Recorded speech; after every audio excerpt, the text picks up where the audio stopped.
నమస్తే welcome to T News bulletin లో ముందుగా హెడ్లైన్స్ చూద్దాం కాంగ్రెస్ హత్య రాజకీయాలపై కేటీఆర్ ఫైర్ బీఆర్ఎస్ జోలికొస్తే ఊరుకునేది లేదంటూ వార్నింగ్ కాంగ్రెస్ బీజేపీ కలిసి పనిచేస్తున్నాయి బండి సంజయ్ మాటలే నిదర్శనమన్న కేటీఆర్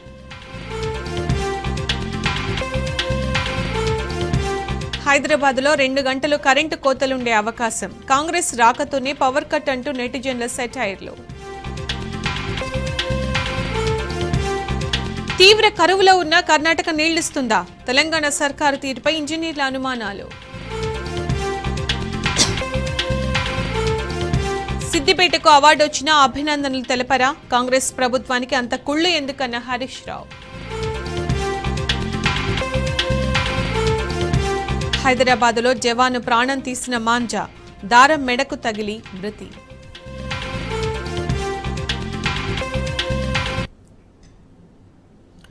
గులాబీ శ్రేణులను కంటికి రెప్పలా కాపాడుకుంటామన్నారు బీఆర్ఎస్ వర్కింగ్ ప్రెసిడెంట్ కేటీఆర్ ప్రజాస్వామ్యంలో హత్య రాజకీయాలకు స్థానం లేదని చెప్పారు రాష్ట్ర వ్యాప్తంగా ఎక్కడ కార్యకర్తలకు అన్యాయం జరిగినా పార్టీ తరఫున అండగా నిలుస్తామన్నారు నాగర్ కర్నూలు జిల్లా గంట్రావుపల్లిలో కాంగ్రెస్ నేతల చేతిలో హత్యకు గురైన బీఆర్ఎస్ కార్యకర్త మల్లేష్ కుటుంబానికి అన్ని విధాలా అండగా ఉంటామని భరోసా ఇచ్చారు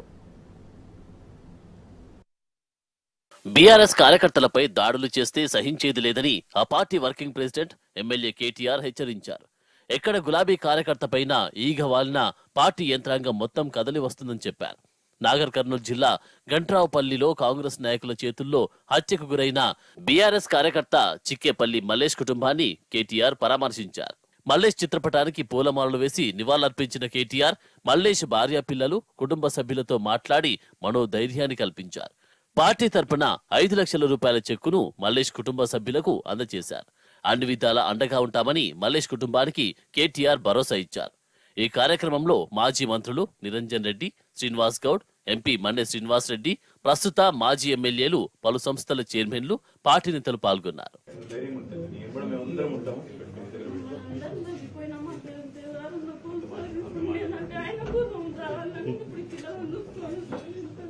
రాజకీయ కక్షలతో బీఆర్ఎస్ కార్యకర్త మల్లేష్ యాదవ్ ను హత్య చేయడం దుర్మార్గమని మండిపడ్డారు మల్లేష్ హత్య సంఘటనపై పార్టీ అధినేత కేసీఆర్ తీవ్రంగా కలత చెందారని వారి కుటుంబాన్ని పరామర్శించి మనోధైర్యాన్ని కల్పించాలని సూచించడంతో తామొచ్చామని తెలిపారు మల్లేష్ రాజకీయ హత్యను భూ వివాదానికి సంబంధించిన హత్యగా చిత్రీకరించే ప్రయత్నం జరుగుతుందని అనుమానం వ్యక్తం చేశారు ఈ హత్యపై ప్రభుత్వం నిష్పక్షపాతంగా విచారణ జరిపించాలని విజ్ఞప్తి చేశారు డీజీపీ ఎస్పీ గ్రామాన్ని స్వయంగా సందర్శించి మల్లేష్ హత్యలో పాల్గొన్న నేరస్తులపై చట్టపరంగా కఠిన చర్యలు తీసుకోవాలని మల్లేష్ కుటుంబానికి న్యాయం జరగాలని డిమాండ్ చేశారు రకమైన సంస్కృతి ఈ రకమైన దాడులు ఏదో ఆంబోతులు కొట్లాడుకుంటే మధ్యలో లేగదూడలు చనిపోయినట్టు కార్యకర్తల్ని ఇందులో సమిధలుగా చేసే ఏదైతే ఈ సంస్కృతి ఉందో ఇది మంచిది కాదు నేను ఇక్కడ ఉండే మంత్రి గారికి జూపల్లి కృష్ణారావు గారు కూడా చెప్తా ఉన్నా కాంగ్రెస్ ప్రభుత్వానికి కూడా చెప్తా ఉన్నా ఇది మంచిది కాదు ఎందుకంటే తెలంగాణలో ఇది ఇదివరకు ఎన్నడూ లేదు మేము కూడా గతంలో 10 ఏళ్లు ప్రభుత్వంలో ఉన్నాం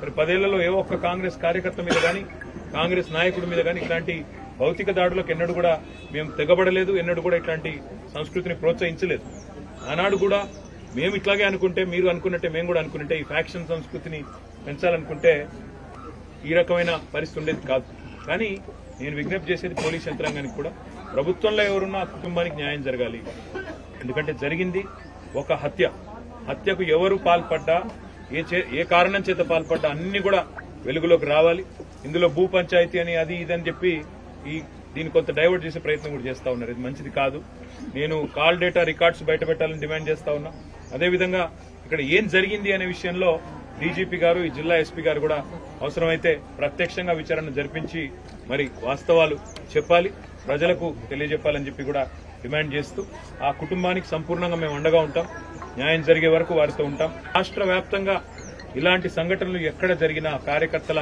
కుటుంబాల పట్ల గానీ మా నాయకుల పట్ల గానీ వారికి పార్టీ పూర్తి స్థాయిలో అండగా ఉంటుంది మీరు ఎక్కడికైనా సరే ఈ రాష్ట్రంలో ఏ మారుమూల ప్రాంతానికైనా ఏ మారుమూల పల్లెకైనా మేమందరం కూడా పోతాము మా కార్యకర్తలకు అండగా ఉంటాము చివరిదాకా కూడా ఇదే స్ఫూర్తిని ప్రదర్శిస్తూ ఈ ప్రభుత్వం మీద కాంగ్రెస్ పార్టీ మీద కూడా పోరాటాన్ని కొనసాగిస్తాం మా కార్యకర్తల కుటుంబాలను కాపాడుకుంటామని చెప్పి కూడా బీఆర్ఎస్ పాలనలో ఎన్నడూ హింసా సంస్కృతిని ప్రోత్సహించలేదని కేటీఆర్ స్పష్టం చేశారు. తాము అధికారంలో ఉన్న 10 ఏళ్లలో ఎన్నడూ రాజకీయ హత్యలు, దాడులు, హింసాత్మక ఘటనలు జరగలేదని గుర్తుకు చేశారు. రాజకీయాల్లో గెలుపు ఓటములు సహజమని, దాడులు, హత్యలు, హింసా సంస్కృతి మంచిది కాదని కేటీఆర్ హితవు పలికారు. తెలంగాణలో గతంలో ఎన్నడూ లేని విధంగా ప్రారంభమైన హత్య రాజకీయాలు, రాజకీయ హింసా సంస్కృతిని మీడియా ప్రజల ముందుంచాలని విజ్ఞప్తి చేశారు. పార్లమెంటు ఎన్నికల్లో కాంగ్రెస్, బీజేపీ కలిసి మరోసారి పనిచేయబోతున్నట్టుగా కనిపిస్తోందని BRS working president MLA KTR అన్నారు. ఈ రెండు పార్టీలు కలిసి పనిచేద్దామన్న బీజేపీ జాతీయ ప్రధాన కార్యదర్శి బండి సంజయ్ వ్యాఖ్యలు ఇందుకు నిదర్శనమని చెప్పారు. 2018లో కరీంనగర్, నిజామాబాద్ లోక్సభ స్థానాల్లో కాషాయం పార్టీ గెలుపులో కాంగ్రెస్ కీలక పాత్ర పోషించిందని కేటీఆర్ చెప్పారు. ఈ మేరకు ఎక్స్లో ఆయన ట్వీట్ చేశారు. కర్ణాటక నుంచి 10 టీఎంసీల నీళ్లు అడగాలన్న తెలంగాణ ప్రభుత్వ నిర్ణయం అందరినీ విస్మయానికి గురి చేస్తోంది. ఆ రాష్ట్రంలోనే కరువు తాండవిస్తుంటే తెలంగాణకు నీరు ఎలా ఇస్తుందంటూ అంతా విస్తూపోతున్నారు. ఆల్మట్టి, నారాయణపూర్ వంటి ప్రాజెక్టుల్లో అంతంత మాత్రం నీళ్లే ఉండగా వాటిని తెలంగాణకు ఎలా ఇస్తారంటూ ఇంజనీర్లు సైతం ప్రశ్నిస్తున్నారు. అయినా ఇవేమీ పట్టని రాష్ట్ర ప్రభుత్వం మాత్రం కర్ణాటక పర్యటనకు ప్రయత్నాలు ముమ్మరం చేసింది.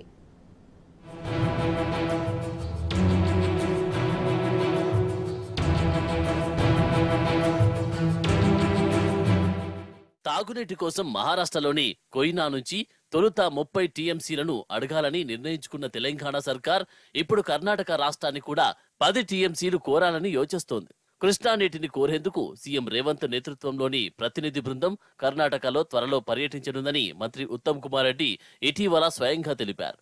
అయితే ప్రభుత్వ నిర్ణయంపై ఇంజనీర్లు విస్మయం వ్యక్తం చేస్తున్నారు. ప్రభుత్వ ప్రతిపాదనలకు పూర్తి భిన్నంగా క్షేత్రస్థాయిలో పరిస్థితులు ఉన్నాయని అంటున్నారు. ప్రస్తుతం ఆ రాష్ట్రంలోని నీటి నిల్వలు కూడా అదే విషయాన్ని రుజువు చేస్తున్నాయి. అయినప్పటికీ ప్రభుత్వం ఎలాంటి కసరత్తు లేకుండా ఈ ప్రతిపాదనలు చేయాలని యోచిస్తూ ఉండడంపై అధికారులు విస్తుపోతున్నారు.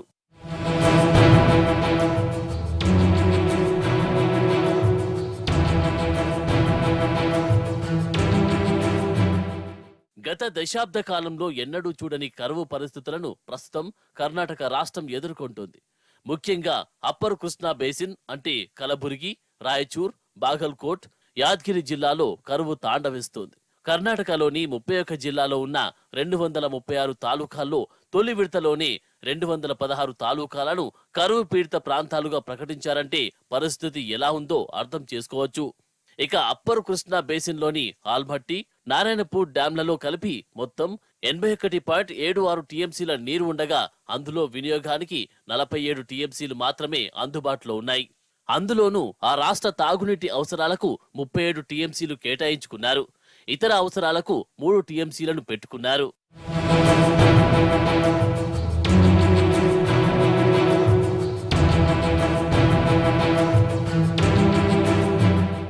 మరోవైపు తీవ్ర వర్షాభావ పరిస్థితుల్లో పంటలు సాగు చేయవద్దని కర్ణాటక ప్రభుత్వం కోరినా ఆయా ప్రాజెక్టుల పరిధిలోని జిల్లాల రైతులు వరి పంటకు బదులు మిర్చి సాగు చేస్తున్నారు. కానీ వారికి సాగునీరు ఇవ్వడానికే ఆ రాష్ట్ర ప్రభుత్వం వెనుకడుగు వేస్తుంది. దీంతో రైతులు నీళ్ల కోసం ధర్నాలు చేస్తున్నారు. కలబుర్గి, రాయచూర్, బాగల్కోట్, యాద్గిరి జిల్లాల ఇన్ఛార్జి మంత్రులు, ఎమ్మెల్యేలతో ఆ రాష్ట్ర జలవనరుల శాఖ మంత్రి శివకుమార్ ఇటీవల ప్రత్యేకంగా సమావేశం నిర్వహించి 2.75 టీఎంసీల నీటిని విడుదల చేస్తామని ప్రకటించారు. అలాంటి కరువు పరిస్థితుల్లో ఉన్న కర్ణాటక ఇప్పుడు తెలంగాణకు 10 టీఎంసీలు ఇస్తుందా అనేది పెద్ద ప్రశ్నగా మారింది. ప్రభుత్వం ఇచ్చినా అక్కడి రైతులు ఊరుకుంటారా అన్నది కూడా అనుమానమే.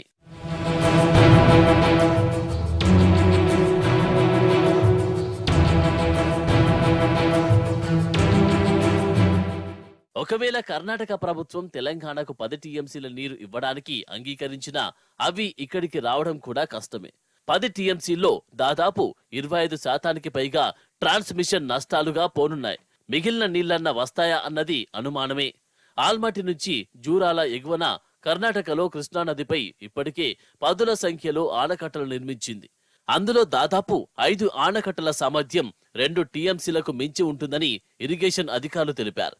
వాటిల్లో ప్రస్తుతం తగినంత నీరు లేదు.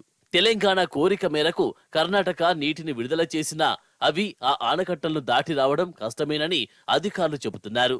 క్షేత్రస్థాయి పరిస్థితులు ఎంత భిన్నంగా ఉన్నా కూడా తెలంగాణ ప్రభుత్వం నీళ్ల కోసం కర్ణాటకను అడుగుదామని ప్రకటించడం అందరినీ విస్మయానికి గురి చేస్తుంది.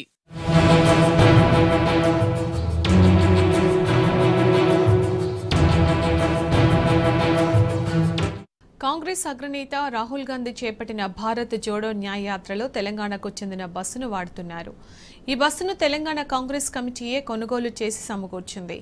సూదిగోని లక్ష్మీనారాయణ అనే వ్యక్తి పేరు మీద బస్సును కొనుగోలు చేశారు. దీంతో ఏఐసీసీ వ్యయాన్ని మోసేది తెలంగాణ కాంగ్రెసేనని తెలంగాణ వాదులు విమర్శిస్తున్నారు.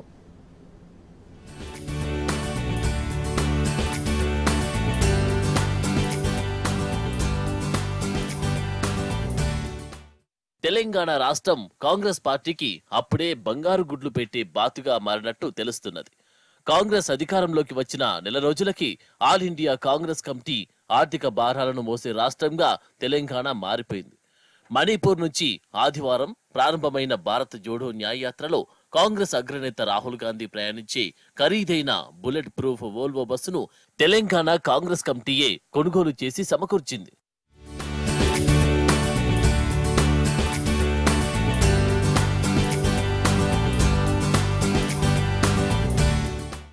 అఖిల భారత కాంగ్రెస్ కమిటీ పేరిట ఈ నెల 4వ తేదీన ఖైరతాబాద్ ఆర్టీఓ కార్యాలయంలో ఇది TS09GF 8055 నెంబర్ రిజిస్ట్రేషన్ అయింది. రిజిస్ట్రేషన్ వివరాల ప్రకారం దీనిని సుదగోని లక్ష్మీనారాయణ అనే వ్యక్తి కొనుగోలు చేసి ఆల్ ఇండియా కాంగ్రెస్ పేరిట రిజిస్ట్రేషన్ చేయించారు. ఇతను నల్గొండ జిల్లాకు చెందిన వ్యక్తిగా కాంగ్రెస్ వర్గాల సమాచారం.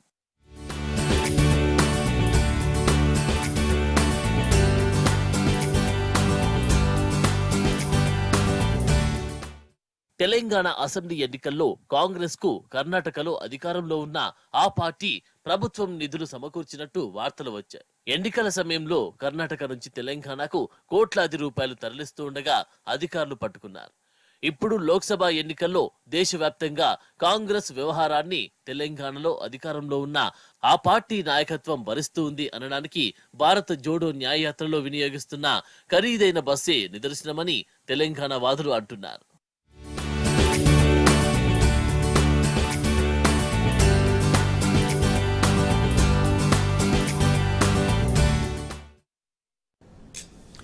నగరవాసులకు కరెంటు కష్టాలు మొదలయ్యాయి. మెయింటెనెన్స్ అధిక డిమాండ్ పేరుతో ప్రభుత్వం గంటలు కోతలు విధిస్తోంది. కొన్ని ప్రాంతాల్లో అర్ధరాత్రి సైతం కరెంటు తీస్తున్నపై ప్రజలు మండిపడుతున్నారు. ఇప్పుడే ఇలా ఉంటే సమ్మర్లో అసలు కరెంటు ఉంటుందా అని సూటిగా ప్రశ్నిస్తున్నారు.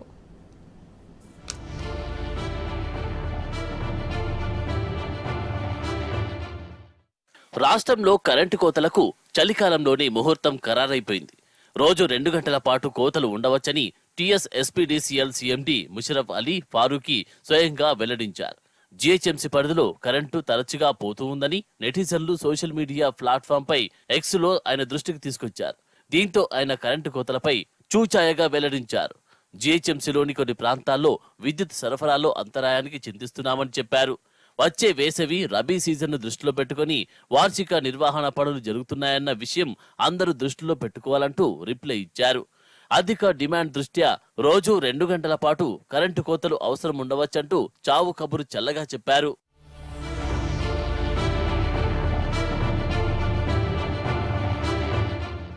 అయితే ఆ తర్వాత కొద్దిసేపటికే ఈ ట్వీట్ ను డిలీట్ చేసి మరో ట్వీట్ చేశారు ముషరఫ్ అలీ.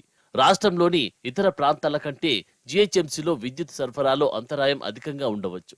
మెయింటెనెన్స్ పనిని బట్టి ఆయా ప్రాంతాల్లో 30 నిమిషాల నుంచి 2 గంటల వరకు ఉండే అవకాశం ఉందని వివరించారు. దీంతో పాటు మెయింటెనెన్స్ అనేది నిరంతర ప్రక్రియ. ఇది ప్రతి 2వ శనివారం జరుగుతుందని, మొత్తం విద్యుత్ సరఫరాపై ఇది ప్రభావం చూపదని వెల్లడించారు.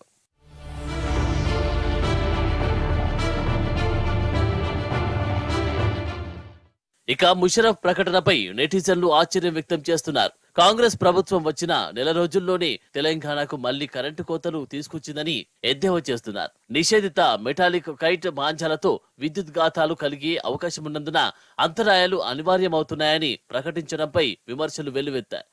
గాలిపటాలతో గ్రేటర్లో విద్యుత్ సరఫరాలో అంతరాయం కలుగుతుందని చెప్పడం హాస్యాస్పదంగా ఉందని మండిపడుతున్నారు. ముషరఫ్ తన ట్వీట్లను తొలగించినప్పటికీ వాటి స్క్రీన్ షాట్లను నెటిజన్లు భారీగా షేర్ చేశారు. మరోవైపు సికింద్రాబాద్ ప్రాంతంలోని కొన్ని కాలనీల్లో అర్ధరాత్రి కూడా చాలాసేపు కరెంటు తీస్తున్నారని ఆ ప్రాంత వాసులు మండిపడుతున్నారు. ఆ సమయంలో ఏం మెయింటెనెన్స్ పనులు చేస్తున్నారని నిలదీస్తున్నారు. గత 9 ఏళ్లలో మెయింటెనెన్స్ చేయలేదా, ఇప్పుడు ఇలాగే కరెంటు కోతలు ఏర్పడలేదా అని సూటిగా ప్రశ్నిస్తున్నారు. అసలు ఇప్పుడే ఇలా ఉంటే సమ్మర్లో పరిస్థితి ఎలా ఉంటుందో అని ఆగ్రహం వ్యక్తం చేస్తున్నారు.